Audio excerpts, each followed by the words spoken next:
এক ছোট্ট গ্রামে ছিল এক গরিব ছেলে, যার নাম ছিল রাহুল। তার পরিবারের অবস্থা ছিল খুবই খারাপ। একদিন রাহুল বাড়ি ফিরে দেখল তার মা কষ্টে খেতে পাচ্ছে না, বাবা অসুস্থ। সে ঠিক করল সে কিছু একটা করবে যাতে তার পরিবারের অবস্থা বদলাতে পারে। রাহুল স্কুলে খুব ভালো ছিল, কিন্তু তার টাকার অভাবে পড়াশোনা চালিয়ে যেতে পারছিল না।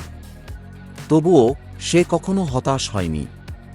সে একটি ছোট চাকরি নিয়ে কাজ শুরু করল। সকালে কাজ করত আর রাতে বই পড়ত। তার চোখে ছিল স্বপ্ন, একদিন সে বড় হবে, তার পরিবারকে সুখী করবে। কিছুদিন পর রাহুল নতুন কিছু শিখতে শুরু করল। একদিন সে দেখল একটি পুরনো বইয়ের দোকান বিক্রি হচ্ছে। সে তার ছোট্ট সঞ্চয়ে কিছু টাকা লাগিয়ে দোকানটি কিনে ফেলল। দোকান থেকে লাভ হওয়ার পর সে ব্যবসা বাড়ানোর জন্য আরও কাজ শুরু করল। নতুন নতুন আইডিয়া নিয়ে ব্যবসায় নামল এবং একে একে অনেক বড় বড় ব্যবসা শুরু করল। 10 বছর পর রাহুল আর সেই গরিব ছেলে নেই। সে এখন সফল ব্যবসায়ী, যার নিজের কয়েকটি বড় কোম্পানি রয়েছে।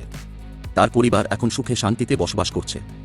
গ্রামের মানুষ তার জীবন দেখে শিখতে এসেছে যে সত্যি ইচ্ছা এবং পরিশ্রমের মাধ্যমে যে কোনো বাধা অতিক্রম করা যায়।